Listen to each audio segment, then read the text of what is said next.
Voltamos a falar sobre geometria analítica, hoje com a nossa última aula sobre vetor, nossa aula 3. Para você que não assistiu as duas primeiras aulas, não perca tempo, aqui na descrição vamos deixar os dois links, dá uma conferida lá. Na nossa última aula, a gente falou sobre o produto escalar, ângulo entre vetores, agora vamos falar da projeção de vetores. A projeção de um vetor não vai ser o próprio vetor, porque ele às vezes tem sentido e normas diferentes. Aqui temos o vetor U projetado no vetor V. É como se fosse uma sombra essa projeção, como viesse raios solares aqui, e aqui está a nossa projeção. Vamos chamar essa projeção de outro vetor, de o vetor U1. E aqui formaremos outro vetor, e daqui a pouco vocês vão ver por quê, o vetor U2. Nós vimos já na primeira aula a representação geométrica da soma e diferença entre vetores. Então, temos aqui que o vetor U1 mais o vetor U2 vai ser igual ao meu vetor U. E vemos aqui que o vetor U1 não é o vetor V, mas é uma variação dele. Então, podemos escrever isso como U1 igual a uma constante vezes o vetor V. Iremos comparar agora essas duas relações, substituindo essa segunda relação na primeira fórmula. Então, ficamos com o seguinte: o vetor U é igual a KV, que é o meu U1, mais o 2. Vamos multiplicar agora pelo vetor V de ambos os lados. O produto escalar entre U e V é igual a KV vezes o vetor V mais o vetor U2 vezes o vetor V. Mas percebemos aqui que o vetor U2 e o vetor V são perpendiculares, formam um ângulo de 90 graus. E vimos na aula passada que vetores perpendiculares que formam um ângulo de 90 graus, o produto escalar entre eles será igual a zero. Então, isto aqui é zero. Continuando, ficamos com o produto escalar de U e V, que é igual a uma constante vezes a norma de V ao quadrado. Então, colocando nossa constante em evidência, a constante é igual ao produto escalar de U e V dividido pela norma de V ao quadrado. Iremos substituir isso nessa segunda fórmula.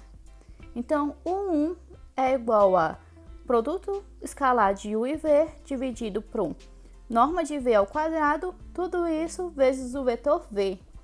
Mas o que é esse U1? Não é a projeção? Temos outra forma de escrever a projeção. A nomenclatura certa para utilizar é esta. O Pzinho da projeção, em cima teremos o vetor que eu vou projetar e embaixo aonde ele é projetado. Então, no caso aqui, eu projeto o vetor U em V. Então, essa projeção de U em V é assim que se escreve. É igual a produto escalar de U e V dividido para a norma de V ao quadrado vezes o vetor V. E essa é a minha continha de projeção de vetores. E agora, para finalizar vetor, veremos o produto vetorial. Temos o vetor U e o vetor V, com coordenadas x1, y1, z1, x2, y2, z2. Nós denominamos de produto vetorial de U por V é como calcular um determinante. Nós formamos uma matriz. Em cima as coordenadas I, J, K, que é a mesma coisa que o x, o y e o z, representado assim em vetores. Na segunda fileira, na segunda linha, teremos o vetor U, o primeiro vetor, x1, y, z1. E na terceira linha, teremos o segundo vetor, x2, y2 e 2. Nós repetimos aqui apenas para calcular o determinante. Como fazendo esses cálculos de determinante? I vezes y1 vezes z2, mais j vezes z1 vezes x2, mais k vezes x1 vezes y2, menos j vezes x1 vezes z2, menos i vezes z1 vezes y2, menos k vezes y1 vezes x2. Quando realizarmos essa conta, ficaremos com esta formulazinha, que também é muito fácil de decorar, tem professor que passa ela para ser decorada, mas se você não consegue lembrar dela, basta calcular o determinante ou estudar aquelas técnicas de resumir de calcular o determinante, que também fica mais rápido. Algumas coisas interessantes. Quando o produto vetorial, o produto desses dois vetores, é igual a zero, ou um dos vetores é igual a zero, ou eles são paralelos. No caso, então, se D é igual a zero, U é paralelo a V, ou coincidente, então 1 é igual a uma constante vezes o vetor V, ou o vetor V é igual a uma constante vezes o vetor 1. Temos algumas observações.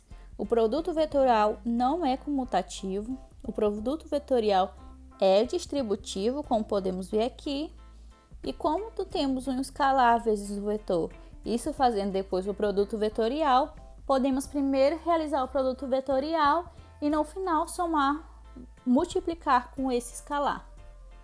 E essa foi a nossa aula de hoje. Espero que tenham gostado. Terminamos hoje o assunto de vetor e próxima aula veremos retas. Obrigada por ter assistido o vídeo.